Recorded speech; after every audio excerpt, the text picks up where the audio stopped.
Welcome back, ladies and gentlemen, to the Family Banking Show. We are your hosts, Derek, Rob, and John. Guys, thanks for joining me again this week. How's it going? Doing good. How you guys doing? Yeah, great, great, great. Been getting back into reading and Hmm. uh, finally like finding some more consistency in reading. Yeah. I pretty much always have like a faith book that I'm reading, and then Hmm. like a business, probably nonfiction life book. Yeah. Um, Instead of watching the NBA playoffs, which is so tempting every single time. Uh, so things have been really good recently, just because I feel like I'm in a much better like mindset, much better rhythm of just sharpening my mind and just being, kind of best version showing up. So yeah, and it's springtime. How could you not be super happy? Yeah. So you don't even have the Timberwolves on in the background while you're reading your book? If that were to be the case, I would drop the book and just like eyes glued to the TV. I Mhm. love basketball, so it's if it's on, I'm in. So I just gotta, separate myself.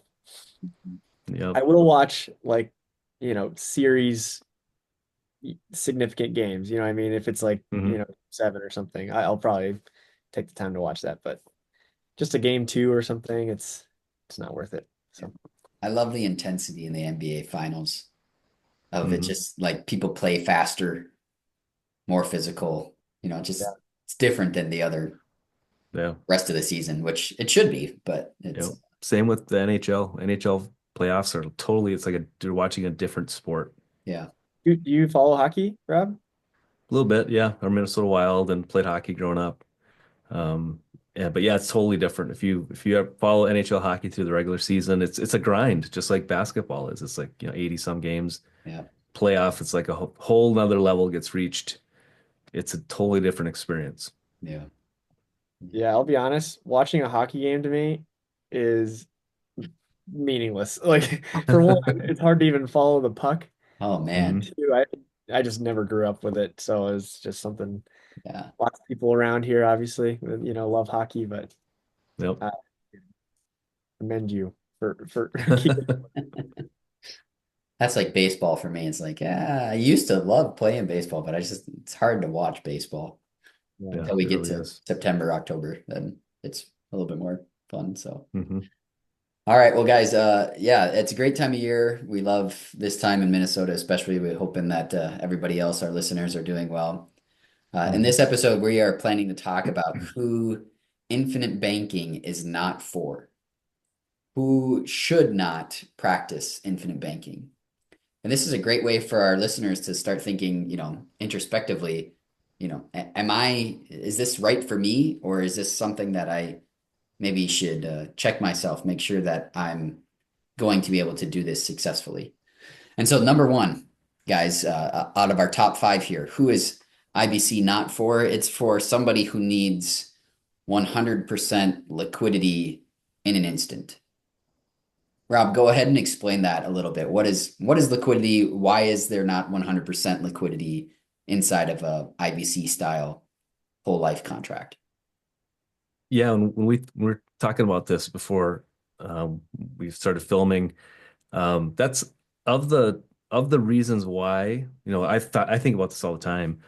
But to me, that to me is the most, I'd say probably the most, I'll call it, so we're gonna have fun with some of our answers about why it's not for, but that to me seems like the one that's actually potentially legitimate. You need 100% of your cash available instantly. And so that's liquidity. You have your cash, you have access to it, you can get it relatively instantly. That's what we call liquid. And so if you're that kind of person that you need your cash in a savings account because you know you're going to need all of it and you're going to need it quickly, or at any moment's notice, that's the one case in my mind that really, that's the smartest place to put your dollars.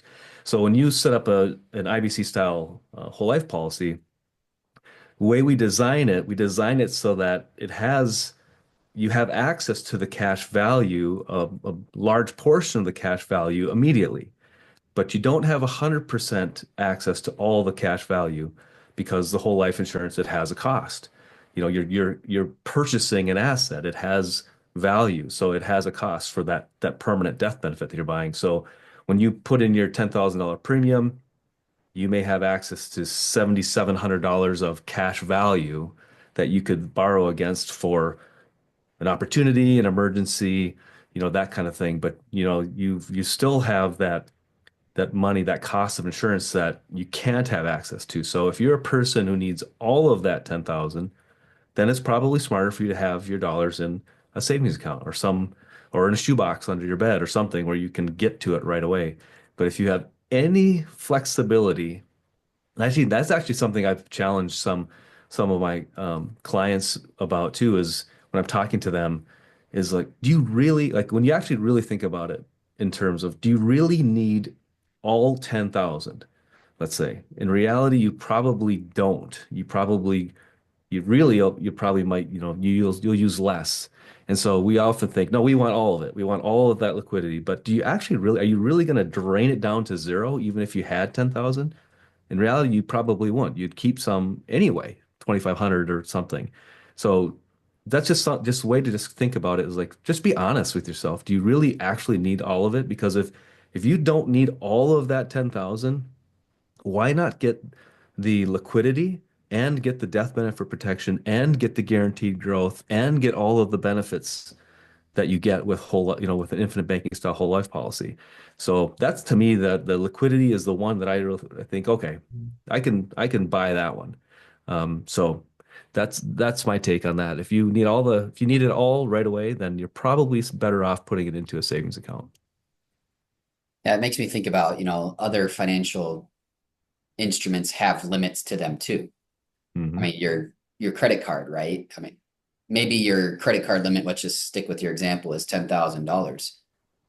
But for me, I don't have access to all that 10,000 right away. In fact, I've actually got maximums on there, or a limit, just to say, like, I can only purchase something $3,000 or less at a time, because I don't want, in the case of fraud, somebody else gets my card and now all of a sudden they can charge it to the maximum. No, I want to make sure I'm kind of safeguarded against that a little bit. And even with the savings account at a bank, you're not going to be able to drain it to zero without there being penalties. They've got minimums that you need to keep inside those accounts to keep them active. Right. And so, there are other instruments out there that have very similar types of limitations to them as well. So it's just kind of a financial product. That's just what happens in this industry. So, Hmm. but yeah, that's a good reference point. That somebody who's got no time frame or time horizon is very short sighted. Hmm. They're putting themselves at risk, and it goes against thinking long term, thinking long range. Right. Can I John, just talk to add, me. Go ahead, John. I was just going to add to this first point, and I think this is the same theme or thread through all of our points, is it is a mindset. All of this is a mindset. The greatest risk to IBC, per Mm. Nelson Nash, is the Hmm. the user, the banker, the policy holder. And Hmm. in this case, like, it's very ultra short term thinking, right? Are you Right. going to continue saving your your capital for the rest of your life? Hopefully, right? And so what's the best way to do that? If you're willing to have a very short term minor loss of liquidity, don't be afraid to capitalize, right? That's something Nelson would always say. Hmm. Then think of all the benefits that you're going to get over the next 50 to 70, generationally speaking, Hmm. all those benefits for maybe a short, you're going to end up seeing those dollars anyway and on the back end very Right. shortly after. So that is just a mindset, if you ask me. There are, and we do, like, I have had someone say, hey, I need all of this, tomorrow. It's like, okay, maybe, that's definitely legitimate, and everyone's personal situations are valid, right? We're not going to say that someone's circumstances are invalid. But we will say, hey, like, what's the 70-year approach to this? Are you thinking long term? Yeah. Is your mindset truly geared towards that? And are you controlling the banking function, right? Are you forfeiting 34.5% over your lifetime, probably still to banks over the rest of your life? that could be seven figures most likely for most people. And Mhm. so for the short-term liquidity, do you want to offset that with probably losing over $1 million? So that's kind of a rebuttal, I suppose, if you want to put it that way. But it's all mindset. If you and any of these points that we're going to bring up, it's all mindset, if you ask me. Yep. Good talking points there. Number 2 on our list, who is IBC not for? It is not for people who don't care about their legacy. So John, talk to me a little bit about what this topic here of legacy, and why is it that if somebody doesn't care about a legacy, they shouldn't be using IBC. Yeah, at its core, infinite banking involves dividend paying whole life insurance. And life insurance at its core is a tool to guarantee legacy. In addition to all the living benefits, all the banking features, and everything we get to benefit from it during our lives, but after our lives, to leave that guaranteed income tax-free legacy is a huge component that drew me to it. But there's a pervasive mindset, I think, in today's culture. I know Warren Buffett's one of the big names who propagates this types of mindset is that I don't want to leave anything to my kids. Maybe enough for X, a lot of people say maybe enough for college or maybe enough for a down payment on a home, but anything after that, I'm just giving away, or, I do not want to keep in my family. I would disagree, especially biblically, especially as a father and someone who is thinking generationally and subscribing to what the Bible says about a good man leaves an inheritance for his children's children, and just so many other points throughout the Bible. And even if you don't subscribe to, maybe your faith is something different. I do think there's just practical aspects in leaving legacies. But for some people, if you're Warren Buffett or someone like that, lots of, I think, ultra high net worth people have started to adopt this trend. Then maybe this isn't for you. Maybe you don't have the intentionality maybe to prepare your heirs for the legacy. Maybe you haven't thought through what that would look like for the following generations. So I've seen this also come up, and it's very clear to me if someone does share that, then maybe this isn't, the best strategy for them. Awesome. Yeah, Rob, any other comments there about legacy planning? And I just, just echoing John's point, it really hard. It's just hard for me to wrap my head around why you wouldn't want to bless your family. And to me, and just my, it almost feels like you're abdicating your responsibility because you just don't want to put the effort in to train your children. It takes effort to make sure your children, because the fear is I don't want to leave them with all this money that they'll just squander. Well, train them up so they don't squander it. You know, take the responsibility to train up your children and bless generations of your family. Take the blessing that God is giving you and pour it down and pour it into your family. It just seems like such a missed opportunity. It's kind of sad to me actually if folks feel that way. It's too bad. And on top of that, train them up, but also you could even just control it and protect it through the use of a properly structured family Yeah, trust. We did the book exactly. a while back on what would the Rockefellers do. That's exactly what it is getting to, is not only training, but controlling and Yeah, protecting those great funds. point. Yep. well, Hmm. and legacy isn't something that can only occur when you pass away. IBC allows you to live your legacy, Hmm. to pass that on to the next generation while you're still living and see the fruit of that Yeah. because of the policy loan provisions. It doesn't require you to die and then your family gets all the money. No, it's more nuanced than that, and you can actually Right. see the fruit of your labors and theirs, and be able to enjoy it together. So, yeah, Yeah, well, that's why it's so great because, like you're saying, Derek, 'cause not only can you bless your children and their children, but you can use it at the same time. You're blessing your family and yourself while you're alive. That was like one of the big epiphany moments too when when IBC when I realized what it was, reading Becoming Your Own Banker by Nelson Nash, is you have the legacy piece, but then you benefit so greatly during your lifetime from it. So it's multifaceted blessings. It's just, why would you not do it? Yeah. Yeah. Well, number three here, who is IBC not for? It's not for uh, somebody who is willing to give up their own financial success and delegate it to somebody else. Another way of looking at it is somebody who is unwilling to educate themselves and they're just happy with the status quo of follow whatever financial advice your financial planner is giving you, your whatever your 401k will allow at work.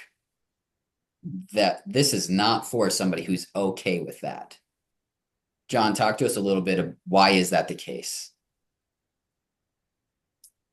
I could go through so many different rabbit trails there, but yeah, I mean, infinite banking is a system where you control the banking function. You are the owner, you are the controller of the well-being of your family's wealth building. And it's fun. If you ask me, it's fun. If you ask Hmm. my clients and our clients, like we like getting to have this pool of capital from which you can leverage, keep all the benefits, and build opportunities, whether it's starting a business, purchasing real estate, purchasing assets, whatever it may be. The creative nature that I believe God created us with, we get to produce and explore financially and do it for the well-being of our family. That's all fun. Like if you ask me, Hmm. just throwing money into like maybe dollar cost average of your 401k for 40 years and hoping that the S&P or whatever fund uh, before taxes, fees, and inflation and everything else, like maybe that all works out. It's like hope is your strategy rather than taking responsibility and controlling the outcomes. I would rather choose the control, obviously, but that's I think that's just a very common way that the average kind of corporate, especially corporate employees who are Hmm. ingrained with, and I was in that world for a little bit, is just you have to opt out of the 401k and Right. very, very just throw it in a target date fund, and maybe that's when you're retired and you're gonna work here the next 35 years and sit on a beach for the last 10 years of your life. It's all delegated, it's all passive, it's all just a strategy of hope and very loose hope, if you ask me. And so I don't think the questions are there in that scenario. Like, I don't think a lot of people see that strategy to the end and question whether or not this is actually the best way to go about it. And that's what's special about infinite banking is it's like a real, practical, simple, meaningful alternative to delegating responsibility and control. Yeah, and that was one of the things, John, that really attracted me when I again, one of the other major points is it's so when you are in like you're in the corporate world and you just get opted in automatically, and it's the visibility to how to manage your own money is it's so vague. Like you don't know how to do it, so you just delegate it to other people because it's just it's hard to understand. Like, oh, I don't know the market. I don't know how to do the market. I got to give it to somebody, and hopefully they know what they're doing. And that's what I loved about infinite banking with the whole life insurance is I have all the control and and the guarantees are all baked into it. Like you can't lose. And if you just pay premium, you're going to get this big dollar amount at the end and you get to keep using it while you're not interrupting compounding throughout your whole life. And I all of a sudden I saw this path. It's like I understand how to get from A to B now, where before I never did because it was so vague and I had to delegate all that responsibility to other people because I just didn't have the skill set to do it. Well, this is so simple. And then it really gets you excited about, wow, I start accruing cash value that I can now then you start to see opportunities because really shortly you will create build cash value that you can then leverage or borrow against for opportunities. And then you start to see opportunities. It's like when you get that one car that you buy, then all of a sudden you see the cars everywhere. Well, once you start building up this cash value in your whole life policy, you start to see opportunities. You start to see properties for sale. You start to see it's just things you never even see because you just turned your brain off and handed it over to somebody else. It's a better way to live. And the key to it was the simplicity and the guarantees. Once you see that, then you start to realize, hey, I can do this. And then now it just becomes exciting and fun, and you take ownership and control. And so it's a huge component of why I love it so much. And then the reason it's infinite is because you start to see infinite opportunities and possibilities. And so, yeah, folks, come on in, join the infinite banking party. Watermelon. Yeah. We should splice about a 30-second clip of that, Rob. That was really awesome. All right, number 4 on the list here. Who is IBC not for? It is not for people who are not disciplined in their savings. They've just lacked the self-control to save, and it's spend, spend, spend, going deeper, deeper into debt. And unfortunately, that's a large majority of young Americans today, of just this idea of, oh, I'll just pay it off later, or defer payments, or whatever it might be, where they have not grown that muscle of discipline in their savings. John, talk to us a little. What is the savings rate even at today, and how does IBC kind of remedy against this epidemic of lack of discipline? 4% for the last 30 years. Over COVID, we had a little increase in the national savings rate, but it barely touched 10% for like a month and then came right back down to 4%. So Americans' propensity to spend and consume far outweighs our discipline to save. And that's a problem. And it's irregardless of if we have increases in income or not. That 4% stays the same. And if you refer back to one of our episodes, I think it's called The Simple Power of Saving, over your lifetime, you could see that infinite banking is a savings vehicle. Like, you can see that if you capture savings, especially as your income grows, maybe in a properly structured life insurance policy, you are going to really see benefits and see long-term just value. So a lot of people that I've interacted with recently have asked, okay, I know I want to do this. Like, do you have any tools or resources like of how to do it? And we even allow like, or, offer tools to structure cash flow to be able to even get to that point. So behavior, the circling back again to the biggest risk of infinite banking is the policy owner and your behavior and how you use it. And if you're an honest banker, and particularly if you're able to spend less than you make. Yeah, the one thing that I really like about the IBC contracts is the requirement for that base premium insurance. That is forcing me to save. Yep. Having that responsibility hanging over my head is not a bad thing.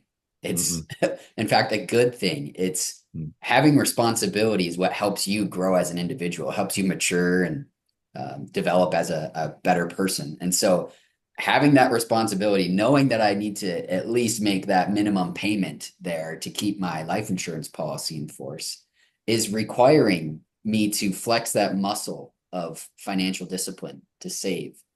And so I love how IBC actually kind of remedies against it. If you can do, you've got at least a little bit of discipline in your savings here, IBC is going to help you expand that, grow that. But if you are somebody who just lacks complete self-control over your finances, IBC is not for you. It's just not going to work out well. Rob, anything to add there about savings and discipline? Yeah, I agree with you, Derek. I love the structure. It adds like a structure of discipline. You have a deadline, you plan around it, and it encourages you to save. The good thing is it's like you're doing the right thing. It's just I don't know, it's got this positive reinforcement. You're saving for your premium day, your because I do annually. You can do monthly, whatever you can do. It's very flexible, whatever, whatever your needs are. But I do it annually, so I'm saving up for that day. And I love writing that check. I just love writing that premium deposit because I got another year and I have my death benefits increasing, my cash value now is increasing, and I'm just feeding into this guaranteed system of savings plus all the benefits you get from it. And so I really look forward to my premium day because it helps to kind of give you that discipline that you might need to encourage you throughout the year. Well said. Yeah, and our last one here, number 5, guys. Who is IBC not for?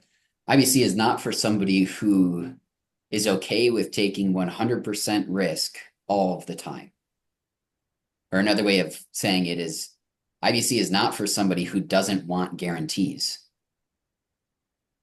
Talk to me a little bit about that, guys. Why is it that some people are just okay with that 100% risk all the time, no guarantees whatsoever? If you've ever read the book, it's called Killing Sacred Cows by Garrett Gunderson. That book addresses common financial myths that, he calls them financial myths. And one of the chapters is high risk equals high return. Yeah. And that Mhm. could not be, in my perspective, further from the truth. You don't have to just throw a ton of risk out there on some angel investing or venture capital, or even just literally going gambling and in a casino to try to get this significant upside. Uh, I think there is a place for risk, like calculated, measured risk to find opportunities that have great upside. Nothing Mhm. wrong with that. But to have that as your 100% strategy, like I know one person who is happy throwing every bit of savings into Dogecoin. And for some reason, Dogecoin is their preferred crypto, but there's a lot of risk in that. There's no guarantees, right? There's very clearly on any platform that you trade crypto, it's like no guarantees. And yet that's okay for some people. And yet I think back to Warren Buffett's first rule of investing is don't lose money, and the second is refer to number one. There is such a huge downside and recovery required to losing any money, even if it's just like 0.2%. Um, Yep. and then think of it if you lose 25% or 30% or literally 100%, like you have so much work then to dig yourself out of this hole that has just been incurred. So I think it's a lack of understanding of the downside Mm-hmm. and an over emphasis on the high risk equals high return and people just swinging for home runs. Yeah. Yep. Yeah, I think we're taught that that's the other thing that attracted me to the whole life is it's like there was no other I didn't that was the only option it looked like to me is like you have to take these risks to try to hit these home runs so that you can accumulate enough in your lifetime so that you can then retire on it hopefully. And there just was never presented any other options that made any sense. And then when I saw the guarantees that I could get with infinite banking whole life policy, and you see the illustration, you see the projection, like all I have to do is just pay my premium, and I'm going to have, and then you have a long-term mindset, and I'm going to have this massive number throughout my whole life that I can draw from and have this massive death benefit that I can leverage from and then also pass on to my my my heirs tax free. It's like that is a guaranteed path forward. So I don't that totally took this idea that I have to take risk away because I see a thing that will work. Where if you don't know what to do and you're always being funneled into this high risk where all the risk is transferred over to you just do it because you don't know about any other options. And so that's why was so powerful when I saw it. I was like, wow, I really can take all the control back.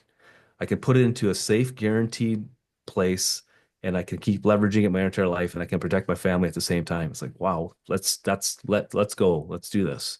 Yeah.